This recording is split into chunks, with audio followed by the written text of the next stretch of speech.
Assalamualaikum warahmatullahi wabarakatuh. Waalaikumsalam warahmatullahi wabarakatuh. Yang terhormat kepada Ibu Iva Nurmasari selaku dosen pengampu mata kuliah pasar modal dan portofolio. Di sini kami dari kelompok 9, saya sendiri Muhammad Farhan. Saya Rizky Nur Barokah, saya Rizal Elvira. Ingin mempresentasikan materi tentang efek ekuitas dan stock valuation.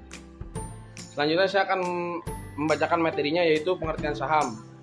Saham atau stok merupakan surat-surat berharga yang diperdagangkan di pasar modal yang sering disebut efek atau sekuritas. Salah satunya yaitu saham. Saham dapat didefinisikan tanda penyerta atau kepemilikan seseorang atau badan dalam suatu perusahaan atau perseroan terbatas. Wujud saham adalah selembar kertas yang menerangkan bahwa pemilik kertas tersebut adalah pemilik perusahaan yang menerbitkan surat berharga tersebut. Porsi kepemilikan ditentukan oleh seberapa besar pernyataan yang ditanamkan di perusahaan tersebut. Kutip dari Darmaji dan Fakhrudin 2012 5.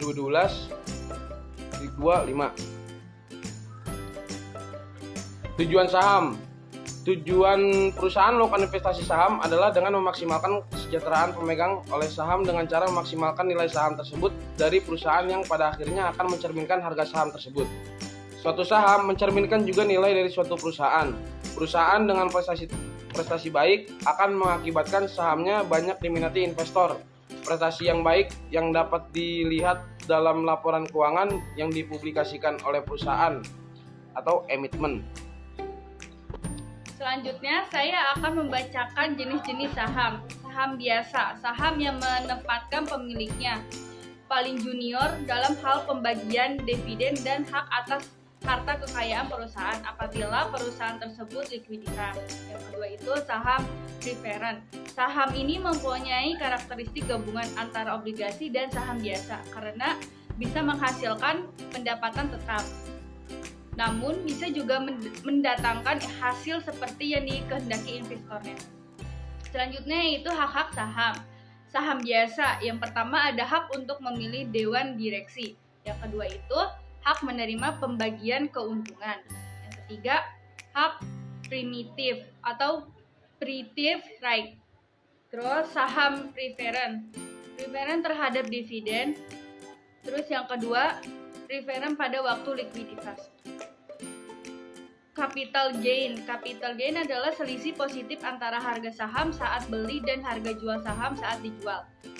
Kapital terbentuk oleh adanya aktivitas perdagangan saham di pasar sekunder.